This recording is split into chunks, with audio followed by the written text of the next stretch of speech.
So there you have the recommendations from the Lagos Chamber of Commerce and Industry. Let's connect that to, we know that on Tuesday, the MPC met and then they shared their decision. And how is that affecting commodities prices, or how can we expect that to affect? Is what we'll be discussing among other things now with the research manager at Financial Derivatives Company, Ms. Jumobi Oluwole, joins us virtually from London. Jumobi, good morning. Welcome to the program. Good morning. Thank you for having me, Ini.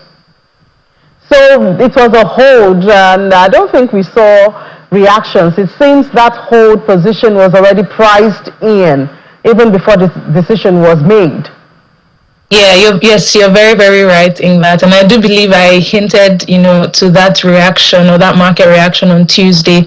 Most analysts expected that, the central bank will hold, looking at all of the fundamentals and factors driving inflation and global geopolitics developments that we're seeing, and the possibility of all of that leading to higher increases in, commodity prices, and more importantly, also the domestic dynamics that we've been seeing, especially with petrol prices, FX demand pressures, and more so food supply shocks.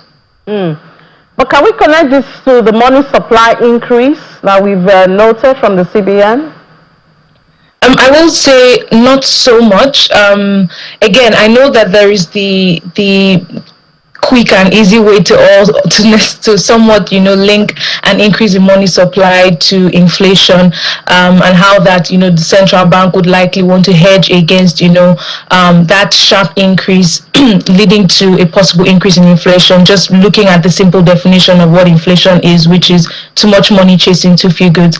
However, when you break down the money supply numbers, we see that quasi money and near money are the biggest drivers of that increase.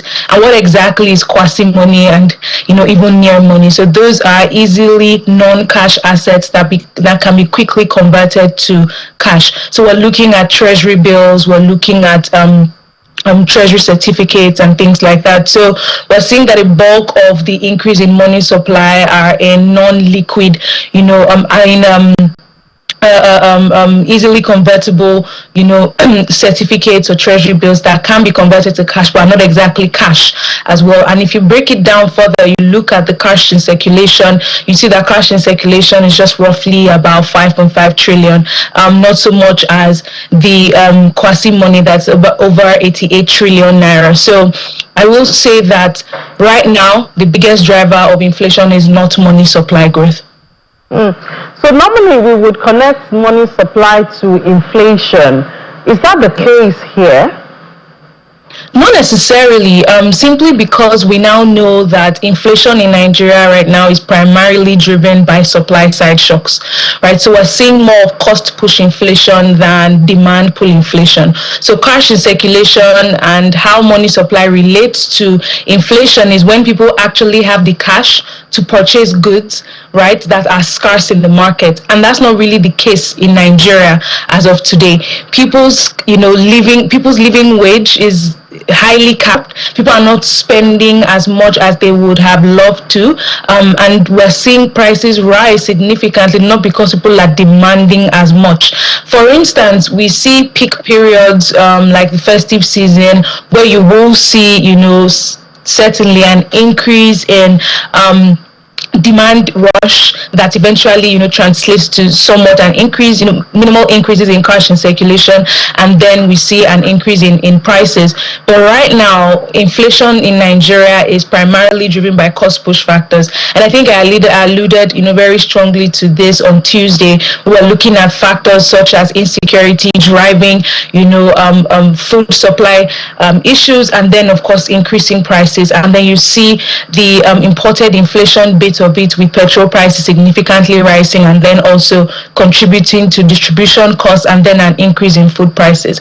And certainly the movement in the naira that we have seen as well, impacting food prices. And the outlook really is that this trend would likely continue, especially as election spending picks up. Yeah, we did have that conversation maybe on Friday. So, we should expect price of commodities to continue to trend upwards? Yes, unfortunately, so that's likely going to be the case, and especially when you consider the fact that food supply shocks are still very much imminent, from the flooding incidents to farmers' inability to produce and harvest as much, and the fact that we're even about to enter another planting season. The odds are not necessarily looking very bright in terms of domestic commodity price stability. All right, baby, thank you so much for that. Well, unfortunately, but reality, planting season comes, and then with all of the disruptions, prices will tend to be upwards. Thank you, Jumibi Oluwole, Research Manager at Financial Derivatives Company. Thank you for having me. Let's take a break now. When we come back, we started an insurance conversation yesterday. We'll take it further today. Please stay with us.